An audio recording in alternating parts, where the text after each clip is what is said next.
नमस्कार। आज दिन भर की बड़ी खबरों में बात करेंगे जम्मू कश्मीर के गगनगिरी में हुए आतंकी हमले पर कौन है इसके जिम्मेदार और किसने क्या कहा, भारत और चीन के बीच हुए समझौते पर, और अंत में बात करेंगे भारतीय वायुयानों को खालिस्तानी समर्थक पन्नू से मिली नई धमकी पर। लेकिन इससे पहले एक नज़र आज की सुर्खियों पर। दिल्ली में हवा की गुणवत्ता पर उठ रही है सवाल। दिल्ली की हवा क्वालिटी पर अलर्ट जारी किया गया है। दिल्ली के हर 10 लोगों में तीसरे शख्स को खांसी और सांस लेने में तकलीफ हो रही है। जम्मू कश्मीर के गांदरबल जिले में एक निर्माणाधीन सुरंग के पास हुए चरमपंथी हमले में बिहार के 3 मजदूरों की जान जाने को लेकर मुख्यमंत्री नीतीश कुमार ने दुख जताया है। उन्होंने मृतकों के परिवार को 2-2 लाख रुपए देने की घोषणा की है।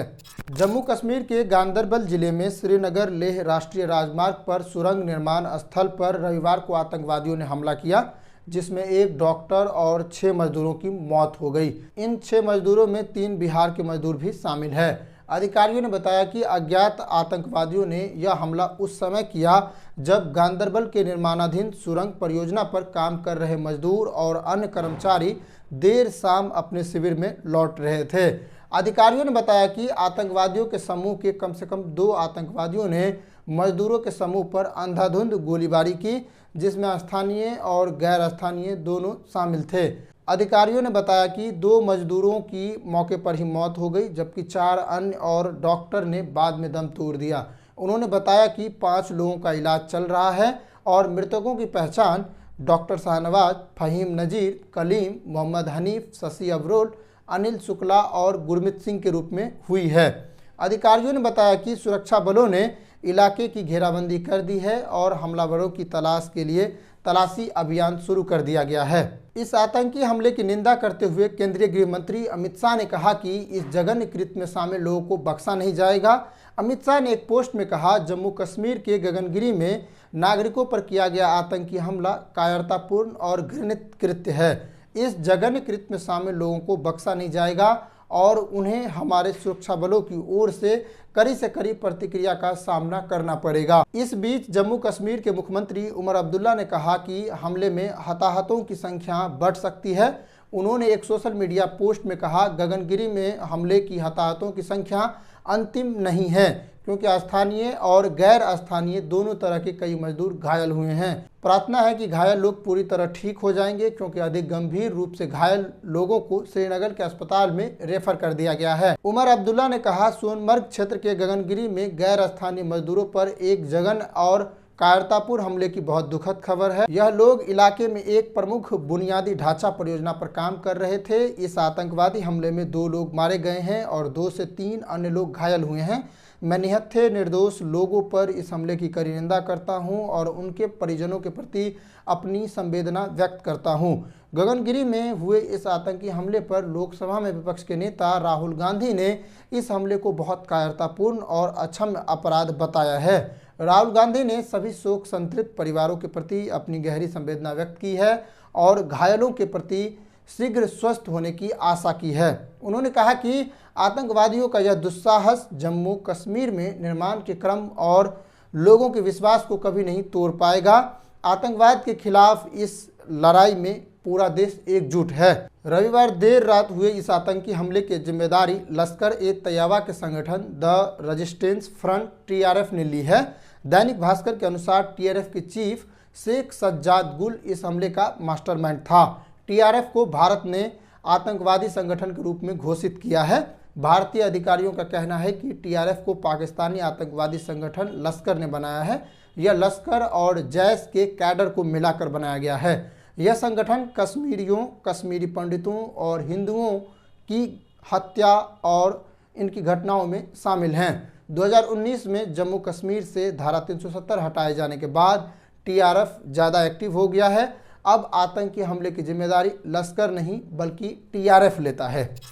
पिछले महीने चीनी रक्षा मंत्रालय ने कहा था कि चीन और भारत अपने मतभेदों को कम करने तथा टकराव वाले स्थानों से सैनिकों को पीछे हटाने पर आम सहमति बनाने में सक्षम है और इसकी कोशिश कर रही है। भारतीय विदेश सचिव विक्रम मिस्त्री ने सोमवार को प्रेस कॉन्फ्रेंस में कहा कि पिछले कई हफ्तों से भारत और चीन के राजनयिक स्तर के साथ साथ सैन्य स्तर पर भी बातचीत हो रही थी। इसका परिणाम है कि वास्तविक नियंत्रण रेखा पर पेट्रोलिंग को लेकर आम सहमति बन गई है। उन्होंने आगे कहा, 2020 में इन क्षेत्रों में उत्पन्न हुए मुद्दों का समाधान हो गया है और इस पर अगले कदम उठाए जाएंगे।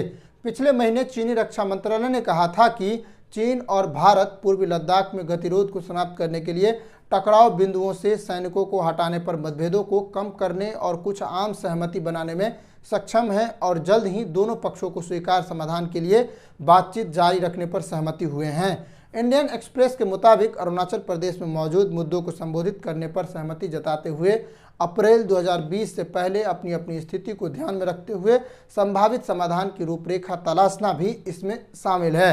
अधिकारियों ने कहा कि वर्तमान में LAC पर तैनात सैनिक अलर्ट की स्थिति में है, हालांकि वह किसी भी टकराव से बच रहे हैं जिससे विश्वास की कमी हो सकती है और फिर से तैनाती की योजना में देरी हो सकती है। विश्वास बहाली के उपाय के रूप में दोनों पक्षों के स्थानीय कमांडर भी टकराव से बचने के लिए बैठक कर रहे हैं। 12 सितंबर को विदेश मंत्री S जयशंकर ने कहा था कि चीन के साथ सैन्य वापसी की समस्याओं में से लगभग 75% को सुलझा लिया गया है, लेकिन बड़ा मुद्दा सीमा पर सैन्यीकरण का बढ़ता प्रसार है। इसके बाद चीनी विदेश मंत्रालय ने कहा कि पूर्वी लद्दाख में 4 स्थानों पर सैनिकों की वापसी हुई है, जिसमें गलवान घाटी भी शामिल है और सीमा पर स्थिति स्थिर है। भारत के विदेश मंत्री S जयशंकर ने कहा कि 2020 में भारत के सैनिक चीन से लगी सरहद पर जहां तक पेट्रोलिंग करते थे फिर से वहां तक पेट्रोलिंग कर पाएंगे। अमेरिका में रह रहे सिख फॉर जस्टिस के आतंकी गुरुपतवंत सिंह पन्नू ने एयर इंडिया में बम के विस्फोट की धमकी दी है। आतंकी पन्नू ने वीडियो जारी कर 1984 के सिख दंगों को बदला लेने की बात कही है। उसने लोगों को एयर इंडिया में सफर नहीं करने की सलाह दी है। पन्नू ने कहा, नवंबर 1984 में हुए सिख दंगों की 40वीं बरसी है। 1984 में 13,000 से अधिक सिख महिलाओं और बच्चों को मार दिया गया। आज भी दिल्ली में विधवा कॉलोनी है। यह पूरी घटना भारतीय हुकूमत द्वारा की गई थी। उन्होंने वीडियो में कहा कि विदेश यात्रा करने वाले लोग 1 से लेकर 19 नवंबर तक एयर इंडिया को बायकॉट करें। पन्नू ने पायलट को धमकाया कि बॉर्डर पर संदिग्ध बम हो सकता है।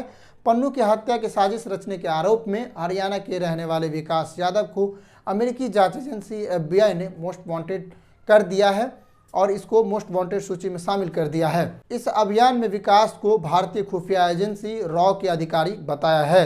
पन्नू ने पिछले साल भी बम की धमकी दी थी। इससे पहले 4 नवंबर 2023 को पन्नू ने वीडियो जारी कर एयर इंडिया के विमान को उड़ाने की धमकी दी थी। पन्नू ने 1 मिनट का वीडियो जारी किया था। कहा था 19 नवंबर को एयर इंडिया की फ्लाइट में यात्रा न करें, अगर आप ऐसा करते हैं तो आपकी जान को खतरा हो सकता है। इसके बाद 19 नवंबर को दिल्ली में इंदिरा गांधी अंतर्राष्ट्रीय हवाई अड्डे को बंद करने की धमकी भी दी थी।